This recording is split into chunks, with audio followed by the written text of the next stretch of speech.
Don't blink, it's your blink. Welcome to the show. Hope you guys are having a wonderful day. Hope you guys are having a wonderful morning. This is another recap of the assassination classroom. Listen, this is our third recap, so let's get right into it. Now, the funny thing is, I was sure that I did it, but I didn't do it. So I didn't. I didn't write it down.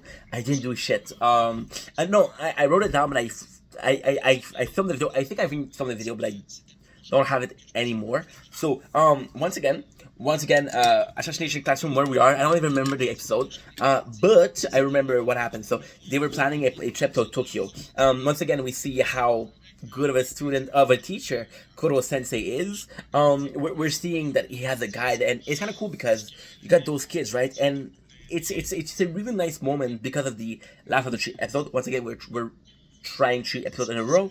I want to start with the last episode because it does add a lot to the first and the second episode of the day. The third episode is once again it's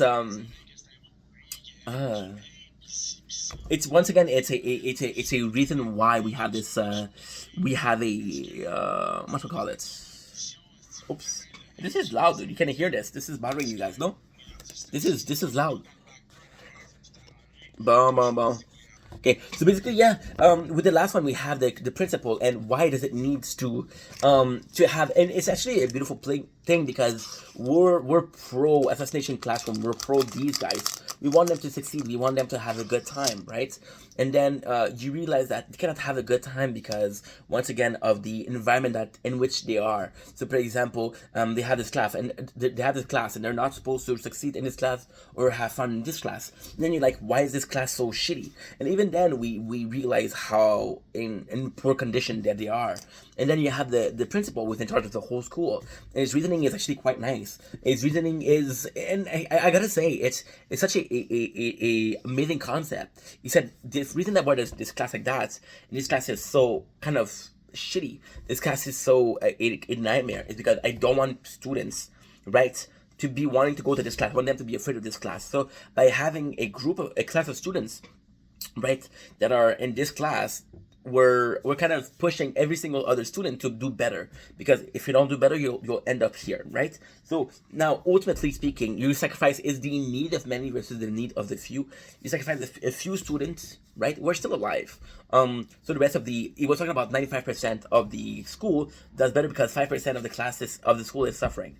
Now, the reality, where is it good here is because it's kind of quite nice because it is, once again, is the almost picture perfect of, you have a train is going two ways. The one way you kill 100%, the other way you kill your mom or dad. What would you kill, right? And a generous person would say, my mom and dad. But if somebody said I would have killed the other person, you still understand. So we do like those students. And that's why we're so willing to say, you know what? Don't worry, it's all good. It's all good. I understand why you're reacting the way you are. I understand why you're afraid the way you are. It doesn't excuse anything, that's for sure. But at the same time, you do understand what he's saying. And the director, he took a school that was suffering, and he brought it back. You know, he made the effort to say, you know what, this school is a bit better. I gotta say, you can disagree with him once again, but he did something that he thought was right. He kind of proven the system. Ultimately, yes, the people are suffering, but at the effect of repeating myself, the people that are suffering, if we didn't like them, if it wasn't our class, if it was any other class, we wouldn't give a shit. So it's kind of cool. However, and actually, naturally speaking, it's actually quite interesting because yes, it's our class. It's the people that we like that are suffering. Because it's the people that we like that are suffering, you want to say no, please don't make them suffer. So you want them to kind of escape that shit hell. You have a friend, right, and his parents are abusive, and you know that you cannot do much, but secretly hope that your friend is gonna be able to be okay. Right. Now we have the two first episodes are a visit to Tokyo. So we're having a grand scheme of thing. And what is nice is they spend the whole time planning the trip, right? And there's kind of clan like forms, which is something that's kind of cool because I was complaining about the lack of friendship between the students. They all felt different, but there's clear class, there's romance, and it's nice because one of the night is for the boys and who they think they she cute, and the other night is for the girl and who does she think they're cute. Ultimately, it's the same conversation, but you got a perspective from man and perspective from woman, and I think it adds a lot to the narrative. I think it adds a lot to the story in itself because you're like, okay, well, we get to know the class and we get to see kind of the different point of view, but it's more than that. It's a teenager show, right? They're teenagers. So teenager, you think with your cock in your heart, right? And in one case, they don't have a cock, so they think with their heart. Make sense? Makes sense. That's pretty much it. We have our main cast, which is again Nagisika and Karma. The two main characters, they're on a way, and the girls of this group get kidnapped, right? And it's kind of nice because we see the idol, and she's loved by everyone, and it's one of the most so far it's the student with the most interesting experience. The parents always pushing her to do better in school. They always pushing her to do to be a role model for people, and it took a toll. So she started hanging out in bad bars, and because they started hanging out in bad bars, she got the attention of the wrong crowd. Because she got attention of the wrong crowd, she ended up in a position where, okay, well, I'm kind of fucked because those guys are trying to get me. But ultimately speaking, we had the Nagika and Karma who take care. Now, in Karma case, you understand why Karma has been a badass the whole beginning.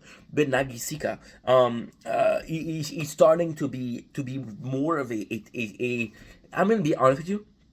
He's the main character. A lot of people are not gonna agree with me.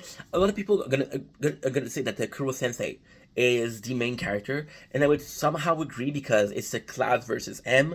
But in my opinion, Nagi is the main character because it's all about his journey. See, the teacher, although he's an amazing character, is the same person at the very beginning than at the end. He's still a good guy, right? Every single other student, they improve somewhat.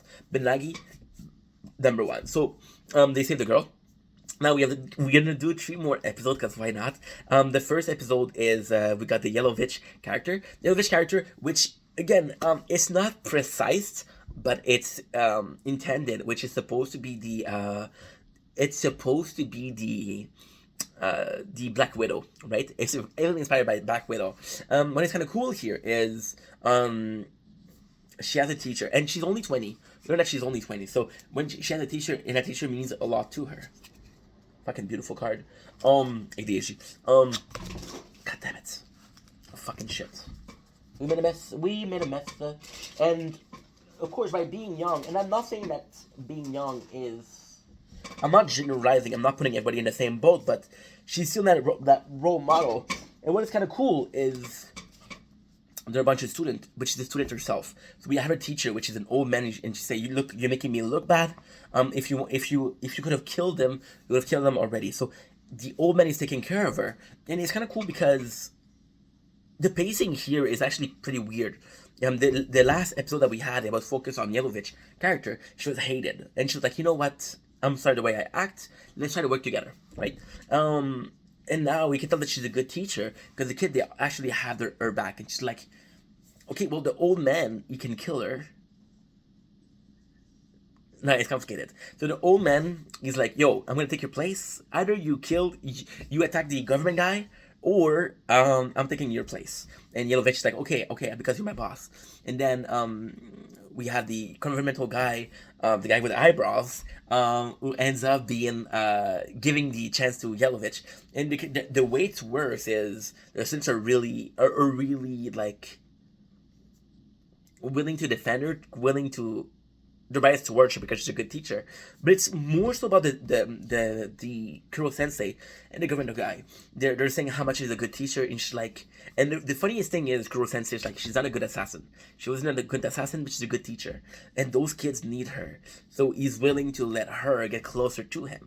And ultimately speaking, because he's letting her get closer to him, that's what we're trying to get, right? Now, yeah, the next episode, which is the AI, the government once again not seeing the improvement in the class. They're like, you know what? We're putting a AI robot, and because we're putting a AI robot, it's gonna be a new student. Now, this is kind of cool because it is a student that is how can I say that? It is a new student, it's some new character, right? And it is kind of cool because even though there's a lot of characters, The show is 52 episodes, and even though they're 30, there's still going to be 30s from the new till the end of the show. So it's nice that we have character introduction, right?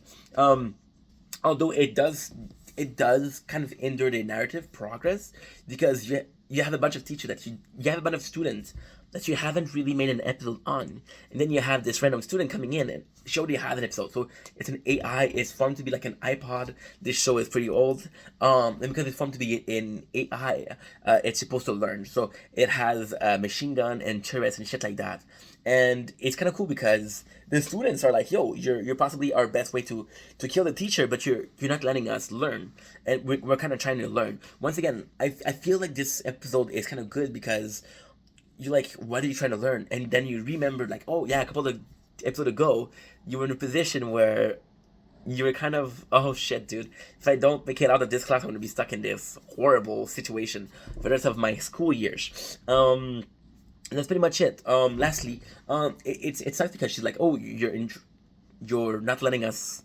do, and the AI develops emotion, right? And the AI is like, oh, I want to kind of make friends, and she becomes like this good person.